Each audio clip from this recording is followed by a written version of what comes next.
الحمدللہ وکفا وسلام علی عبادہ الذین اصطفیٰ اما بعد۔ حضرت حکیم الامت مولانا اشرف علی تھانوی نور اللہ مرقدہ، جن کے علوم سے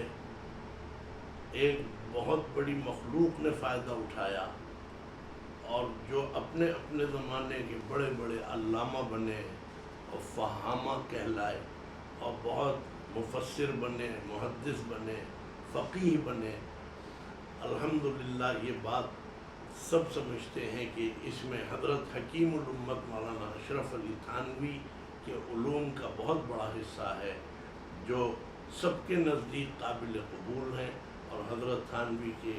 مواعظ، ملفوظات، ان سے بڑا فائدہ ہوا ہے۔ میں اسی فائدے کے تحت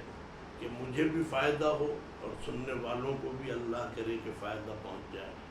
ملفوظ کا ایک سلسلہ ہے۔ میرے سامنے اس وقت ایک ملفوظ ہے اور وہ یہ ہے، فرمایا کہ حدیث میں ہے، یعنی حضرت تھانوی فرما رہے ہیں ایک حدیث میں ہے کہ حق تعالیٰ کے روبرو تو پیر اور جمعرات کے روز بندوں کے اعمال پیش کیے جاتے ہیں، اور حضرات انبیاء علیہم السلام پر اور باپوں اور ماؤں کے روبرو جمعے کے روز پیش کیے جاتے ہیں، یعنی ملائکہ پیش کرتے ہیں، اور ہر نبی پر ان کے امت کے اعمال پیش کیے جاتے ہیں، اور باپوں اور ماؤں سے مراد اصول ہیں، پس دادا پر دادا اور اسی طرح دادی پر دادی، نانی پر نانی، سب اس میں داخل ہو گئے۔ بس وہ یعنی حضرات انبیاء علیہم السلام اور آباء و امہات ان کی نیکیوں سے خوش ہوتے ہیں اور خوشی سے ان کے چہروں کی چمک دمک بڑھ جاتی ہے۔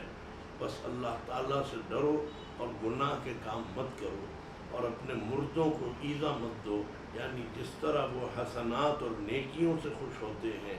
اسی طرح سیئات اور گناہ اور برائیوں سے آزردہ یعنی غم زدہ ہو جاتے ہیں، تو ان کو آزار اپنے بدعمالیوں سے نہ پہنچاؤ۔ یہ ملفوظ مکمل ہو گیا، سمجھ میں آ بھی جاتی ہیں بعض چیزیں۔ یہ گویا حدیث کا حوالہ آ گیا، حضرت حکیم الامت نے حدیث کے حوالے سے یہ بات پیش کی کہ فرمایا کہ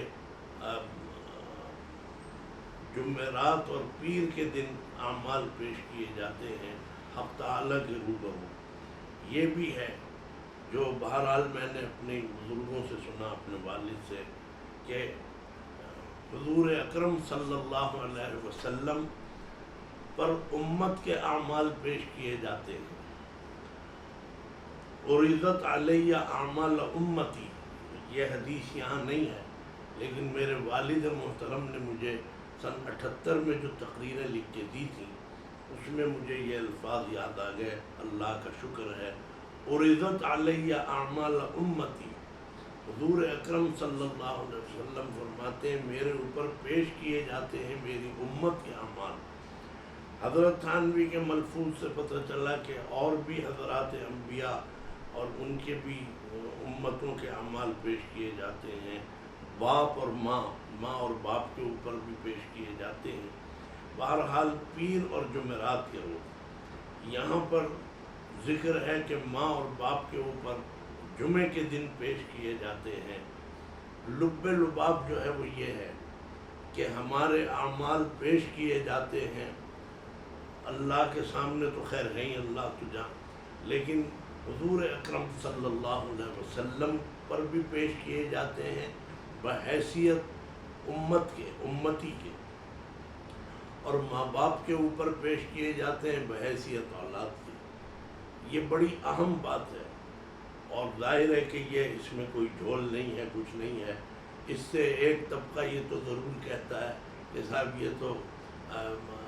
مرنے کے بعد تو کوئی حیات ہی نہیں ہے کسی میں، اور یہ تو سب مر گئے، ختم، تو اعمال پیش کرنے۔ بہرحال یہ اختلافی مسئلے پر میں نہیں جاؤں گا، لیکن ہم یہ جانتے ہیں کہ حدیث میں یہ بتایا گیا ہے، اللہ تعالیٰ کے لیے کوئی چیز مشکل نہیں ہے۔ تو اس سے جو چیز ہمیں اور آپ کو ملتی ہے یہ سننے کی بات ہے، ماں باپ کو سب یاد کرتے ہیں، سب اپنے، لیکن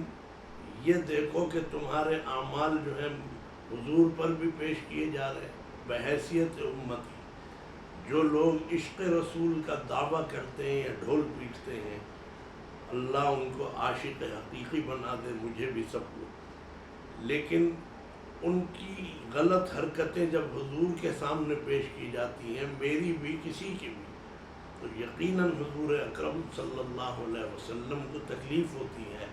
کہ میرے امتی ایسی حرکتیں کر رہے ہیں، یہ کام کر رہے ہیں۔ عرضت علیہ اعمال امتی، میرے اوپر پیش کیے جاتے ہیں، یعنی اللہ میاں انتظام کرتے ہیں، یہ آپ کی امت یہ کر رہی۔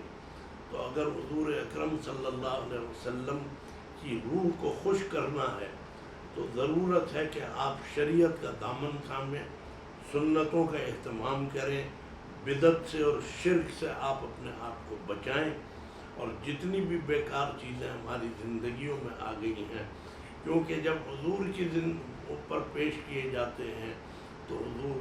دیکھ لیتے ہیں کہ میری امت کیسے کیسے گمراہیوں میں، فتنوں کے اندر مبتلا ہو گئی ہے۔ میرے بھائیوں، میری بہنوں، حقیقت یہ ہے کہ ان باتوں کا خیال رکھیں۔ لوگ سمجھتے ہیں کہ مرنے والے چلے گئے، اب ہمیں میدان مل گیا، اب ہمیں آزادی مل گئی۔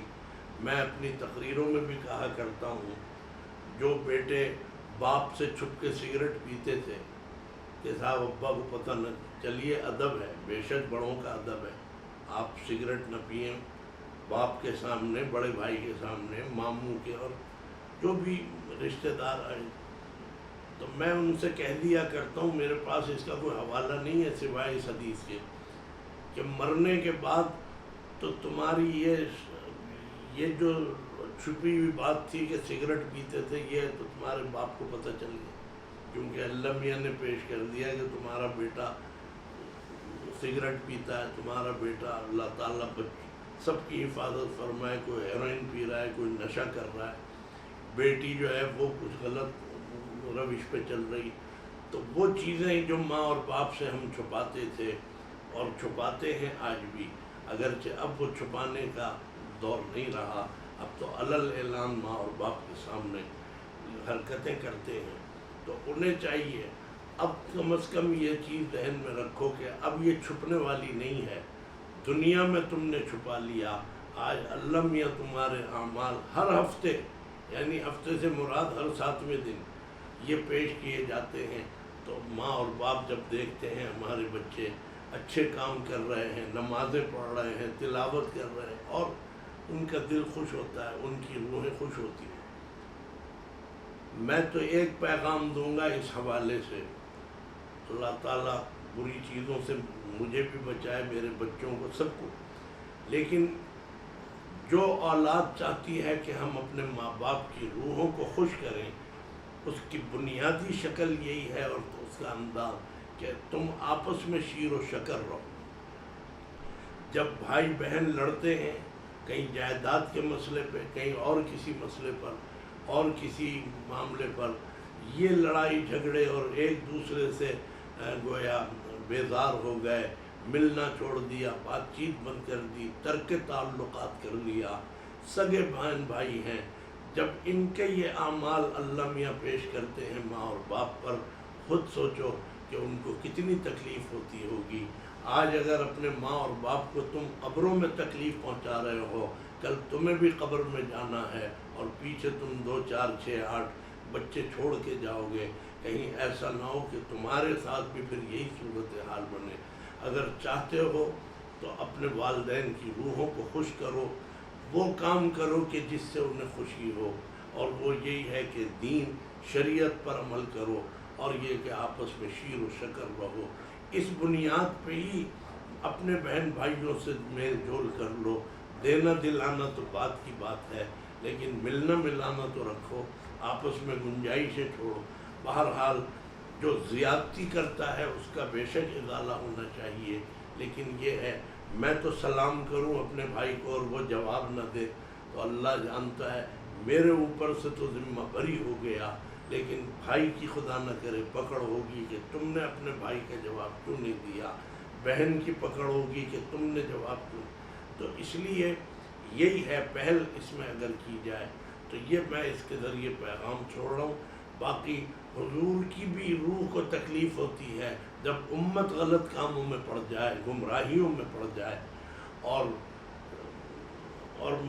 ماں اور باپ کی روحوں کو بھی تکلیف ہوتی ہے جب بچوں کی روش بدل جائے اور بچے جو ہیں وہ اپنے ماں اور باپ کی روایتوں کو چھوڑ دیں اور شریعت کا دامن چھوڑ دیں. تو اس میں بنیادی چیز جو ہے وہ یہی ہے، آپس کے جھگڑے اور ان چیزوں سے بچو تاکہ ماں اور باپ کو اذیت اور تکلیف نہ پہنچے. یہ اس ملفوظ کا حاصل ہے. اللہ تعالی ہمیں اپنے ماں اور باپ کا قبروں میں بھی خیال رکھنے کی توفیق عطا فرمائے. وآخر دعوانا ان الحمد للہ رب العالمین.